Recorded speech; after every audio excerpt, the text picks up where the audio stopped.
Assalamualaikum warahmatullahi wabarakatuh. Kami dari kelompok 6 akan memaparkan materi kontrol untuk informasi keamanan pada mata kuliah Sistem Informasi Akuntansi.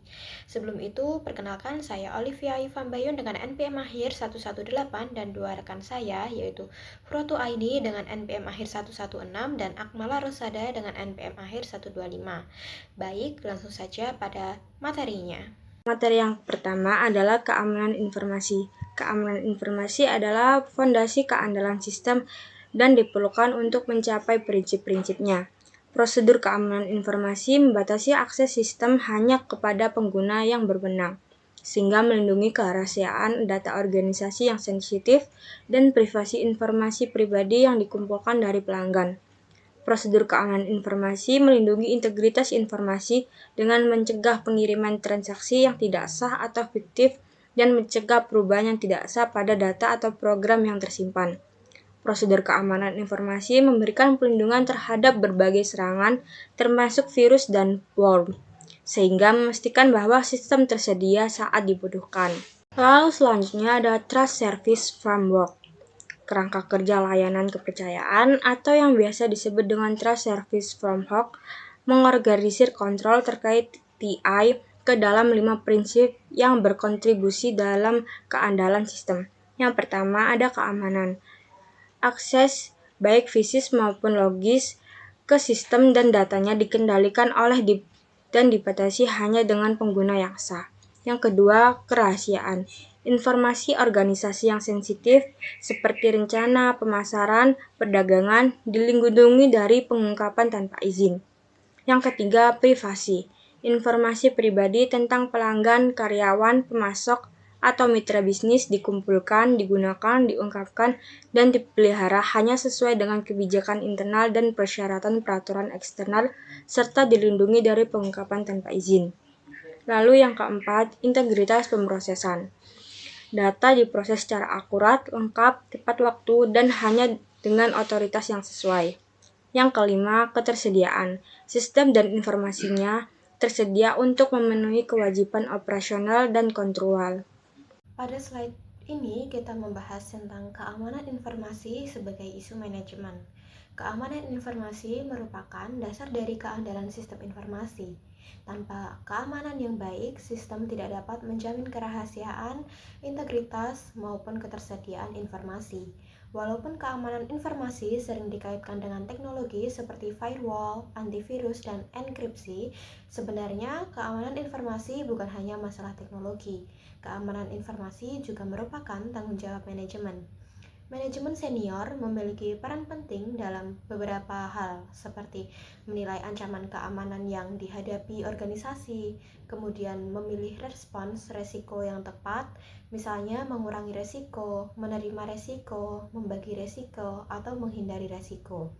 Selain itu, manajemen juga harus mengembangkan kebijakan keamanan informasi, mengkomunikasikan kebijakan tersebut kepada seluruh karyawan, serta menyediakan sumber daya yang diperlukan untuk menjalankan sistem keamanan. Dan yang terakhir, manajemen juga harus memantau secara berkala apakah program keamanan informasi yang diterapkan sudah berjalan secara efektif atau belum. Nah, selanjutnya kita membahas tentang peran perilaku manusia dalam keamanan informasi. Dalam sistem keamanan informasi, manusia dapat menjadi mata rantai terlemah, tetapi juga menjadi aset yang sangat penting bagi organisasi. Agar karyawan dapat mendukung keamanan informasi, manajemen perlu menciptakan budaya organisasi yang sadar akan keamanan serta memberikan pelatihan kesadaran keamanan secara terus-menerus. Selain itu, manajemen juga harus memberikan contoh yang baik dengan mematuhi kebijakan keamanan informasi. Hal ini penting karena karyawan cenderung meniru perilaku manajernya. Karyawan juga harus dilatih untuk melakukan praktik keamanan yang baik, misalnya tidak membuka lampiran email yang mencurigakan, tidak membagikan kata sandi kepada orang lain, hanya menggunakan perangkat lunak yang disetujui, dan menjaga keamanan perangkat seperti laptop atau komputer. Dengan adanya pelatihan dan budaya keamanan yang baik, karyawan dapat membantu organisasi dalam mencegah dan mendeteksi ancaman keamanan informasi. Berikutnya kita membahas tentang Time-Based Model of Information Security atau model keamanan berbasis waktu. Model ini menjelaskan bahwa organisasi harus menggunakan kombinasi kontrol preventif, detektif, dan korektif untuk melindungi aset informasi. Tujuan dari model ini adalah melindungi sistem cukup lama sehingga organisasi dapat mendeteksi serangan yang terjadi dan meresponsnya sebelum informasi hilang atau disalahgunakan.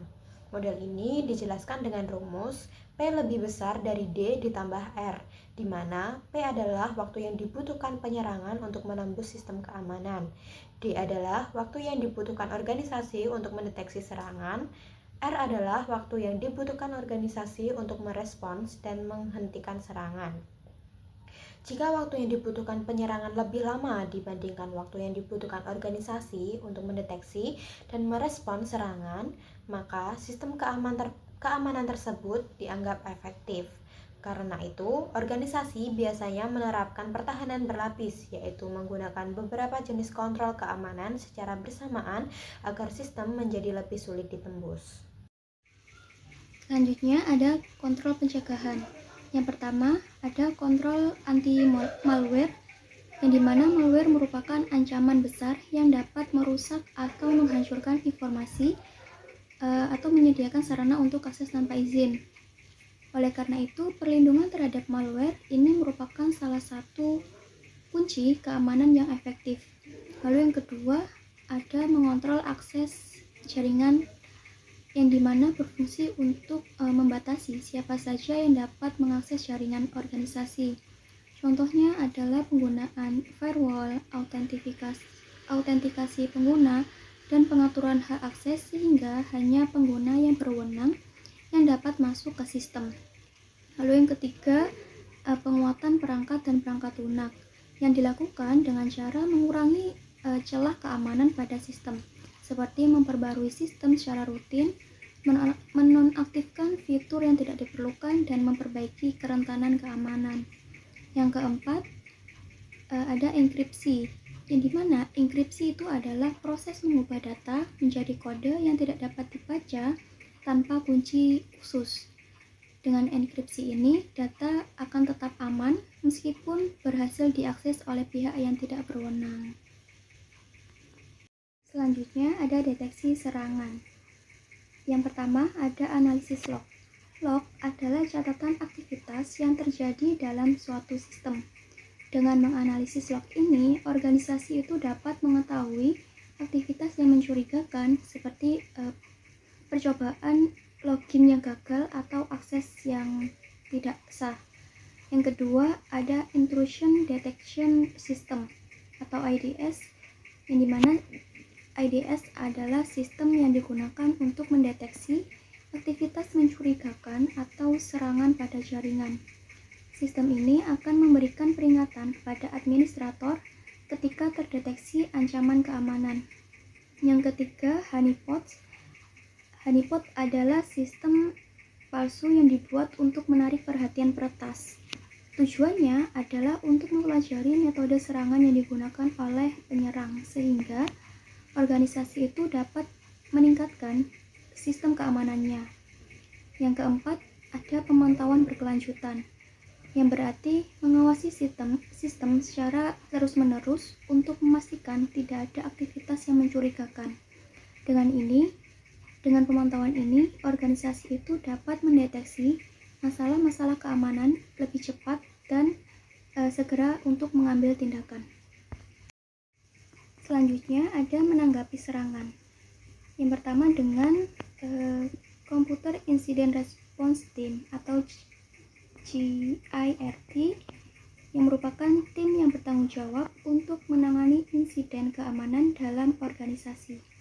Tim ini memiliki beberapa tugas utama, yaitu yang pertama mendeteksi masalah keamanan yang terjadi pada sistem, yang kedua menganalisis serangan untuk mengetahui penyebab dan metode yang digunakan oleh penyerang, yang ketiga menangani atau memulihkan sistem agar dapat beroperasi kembali secara normal, dan yang keempat melakukan tindak lanjut seperti memperbaiki kelemahan sistem agar serangan yang sama tidak akan terjadi kembali. Lalu yang kedua ada Chief Information Security Officer atau CISO, yang merupakan pimpinan yang bertanggung jawab atas keamanan informasi dalam suatu organisasi. Tujuannya adalah untuk memastikan bahwa penilaian kontrol dan risiko keamanan dilakukan secara teratur, serta memastikan bahwa sistem keamanan organisasi itu dikelola dan diperbarui secara berkala. Selanjutnya ada memantau dan merevisi solusi keamanan. Yang pertama adalah pengujian penetrasi atau penetration testing, yang dimana ini adalah simulasi serangan yang dilakukan oleh tim internal atau auditor keamanan, yang bertujuan untuk mencoba menembus sistem keamanan suatu organisasi agar dapat diketahui kelemahan yang ada sebelum dimanfaatkan oleh peretas. Dengan cara ini, organisasi itu dapat mengidentifikasi dan memperbaiki celah keamanan lebih awal. Yang kedua adalah kontrol perubahan dan manajemen perubahan. Setiap perubahan pada perangkat keras, perangkat lunak, atau sistem jaringan itu harus dikelola dengan baik. Manajemen perubahan itu bertujuan untuk memastikan bahwa setiap modifikasi itu tidak menimbulkan masalah baru atau mengurangi keamanan sistem. Dengan melakukan pemantauan dan revisi secara berkala, organisasi itu dapat meningkatkan efektivitas sistem keamanan dan mengurangi risiko serangan di masa depan. Demikian pemaparan materi dari kelompok kami. Semoga materi ini dapat dipahami dan bermanfaat. Terima kasih atas perhatiannya. Wassalamualaikum warahmatullahi wabarakatuh.